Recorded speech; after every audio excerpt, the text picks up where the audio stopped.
എല്ലാവർക്കും സിറാജ് ബ്ലോഗിലേക്ക് സ്വാഗതം. അപ്പോൾ പനിയൊക്കെ ആയിരുന്നു, അതൊക്കെ ചെറിയൊരു കുറവൊക്കെ ഉണ്ട്. പിന്നെ മഴയൊക്കെയാണ്, എല്ലാവരും സൂക്ഷിക്കുക. അസുഖങ്ങൾ വൈറൽ ഫീവറൊക്കെ ഉണ്ടാകാനുള്ള സാധ്യതയുണ്ട്, അപ്പോൾ അതുകൊണ്ട് സൂക്ഷിക്കുക. വൈറൽ ഫീവർ ആയിരുന്നു എനിക്ക്, അപ്പം സൂക്ഷിക്കുക. ഭയങ്കര തളർച്ച, ക്ഷീണം പോലുള്ള കാര്യങ്ങളൊക്കെ ഉണ്ടാവും. അപ്പോൾ നിങ്ങൾ തിളപ്പിച്ചാറിയ വെള്ളമൊക്കെ കുടിക്കുക, അങ്ങനെയുള്ള കാര്യങ്ങളൊക്കെ ചെയ്യുക. പിന്നെ അതുപോലെ തന്നെ നമ്മൾ പനിയൊക്കെ വരാതിരിക്കാനുള്ള മുൻകരുതലുകളൊക്കെ എടുക്കുക. അതുപോലെ കുട, മറ്റുള്ള കാര്യങ്ങളൊക്കെ, കോട്ട്, അങ്ങനെയുള്ള കാര്യങ്ങളൊക്കെ ഉപയോഗിക്കുക. പുറത്തേക്കൊക്കെ ഇറങ്ങുമ്പോൾ പരമാവധി ഇനിയിപ്പോൾ മഴയുടെ കാലമാണ്, അപ്പോൾ അതുകൊണ്ട് എപ്പോഴും നിങ്ങൾ കുടയും മറ്റുള്ള കാര്യങ്ങളൊക്കെ കൊണ്ടുപോയിട്ട് കോട്ടൊക്കെ എടുത്തുകൊണ്ട് പോവുക, കയ്യിൽ കരുതുക. മഴയൊക്കെ നനയാതിരിക്കുക. കാലാവസ്ഥ അത്ര നല്ല കാലാവസ്ഥയല്ല. വൈറൽ ഫീവർ അത്രയും ഡേഞ്ചർ വൈറൽ ഫീവറാണ്. ഞാൻ അത്രയും കഷായിച്ച് പോയി. അപ്പോൾ അതുകൊണ്ടാണ് ഞാൻ അനുഭവത്തിൽ വിളിച്ചതിലാണ് പറയുന്നത്. ഓക്കെ, അപ്പോൾ എല്ലാവർക്കും ഒരു നല്ലൊരു ദിവസം നേർന്നുകൊണ്ട് ഇന്നത്തെ നമ്മുടെ ചെറിയൊരു വീഡിയോയിലേക്ക് കിടക്കാം. അപ്പോൾ നമ്മൾ കഴിഞ്ഞ ദിവസം രാഹുകേതുകളെക്കുറിച്ച്, മാറ്റത്തിനെക്കുറിച്ച് ചെയ്തിട്ടുണ്ടായിരുന്നു.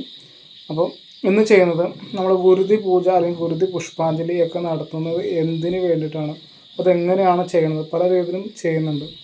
അപ്പോൾ അതെങ്ങനെയാണ് നമ്മൾ ചെയ്യണത്, എന്തിനു വേണ്ടിയാണ് ചെയ്യണത്, അതിന് ചെയ്തുള്ള ഗുണങ്ങൾ എന്തൊക്കെയാണ്, അതിനെക്കുറിച്ചിട്ടാണെന്ന് പറയാം. അപ്പോൾ നമുക്ക് ഗുരുതി പൂജ എന്ന് പറഞ്ഞു കഴിഞ്ഞാൽ പണ്ടുള്ള കാലങ്ങളിൽ നമ്മൾ മൃഗത്തിനെയൊക്കെ വെട്ടി അല്ലെങ്കിൽ കോഴിനെയൊക്കെ വെട്ടിയിട്ടുള്ള ഒരു ഗുരുതി രീതിയാണ് ഉണ്ടായിരുന്നത്. പിന്നീടാണ് കാലക്രമേണയാണ് ഇപ്പോൾ മഞ്ഞൾ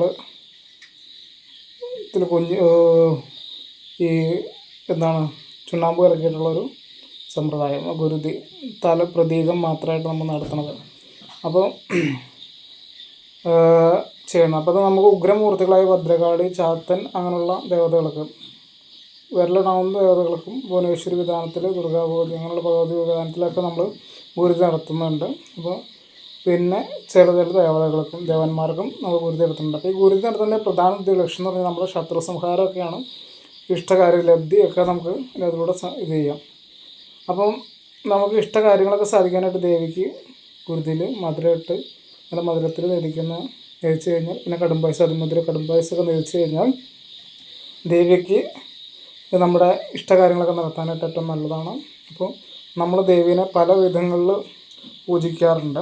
അപ്പോൾ നമ്മൾ ദേവിയുടെ ശ്രീകോവിലിൻ്റെ വടക്ക് ഭാഗത്ത് ഗുരുതി തടം കെട്ടി, അതായത് വാഴപ്പോള ഉപയോഗിച്ച് 9, 16, 64 കളങ്ങളൊക്കെ വാഴപ്പുഴ 50 ചതുരം വാഴപ്പുഴ കൊണ്ട് ചതുരങ്ങളൊക്കെ ഉണ്ടാക്കി ദേവിനെ പൂജിച്ച്, ദേവിനെ ശ്രീകോവിലത്തുനിന്ന് ആവാഹിച്ച് ദേവിയുടെ ഭൂതഗണങ്ങളെ സങ്കല്പിച്ചാണ് നമ്മൾ ഗുരുതി ചെയ്യണത്. അതായത് 64 ഭൂതഗണങ്ങൾ സങ്കല്പിച്ചാണ് ദേശഗുരുതി പുറത്ത് കിടക്കുന്നത്.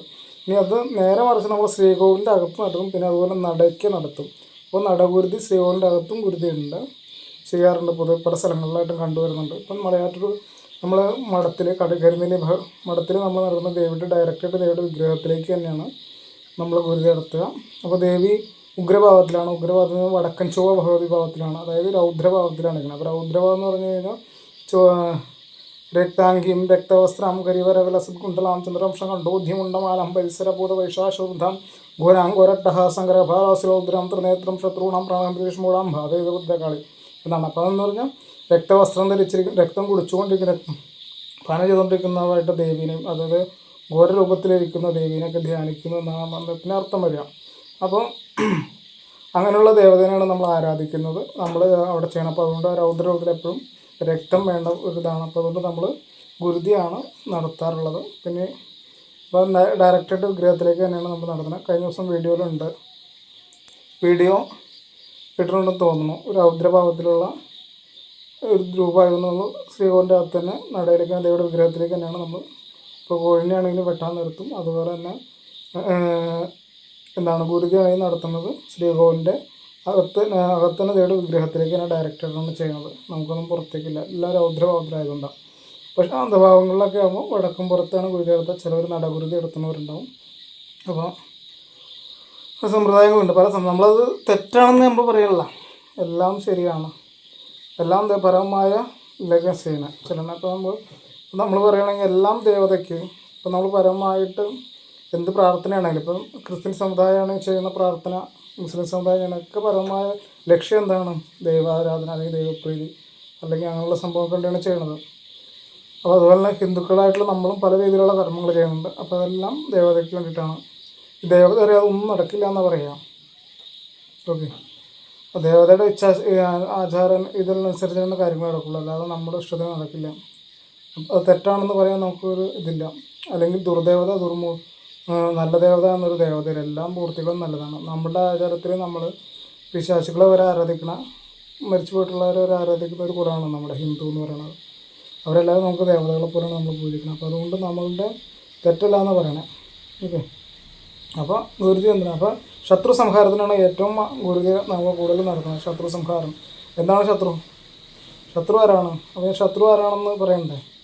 നമ്മൾ, അതായത് എന്നോട് വഴക്കിട്ടവനാണ് എൻ്റെ ശത്രു അല്ല, നമ്മുടെ ഉള്ളിലുള്ള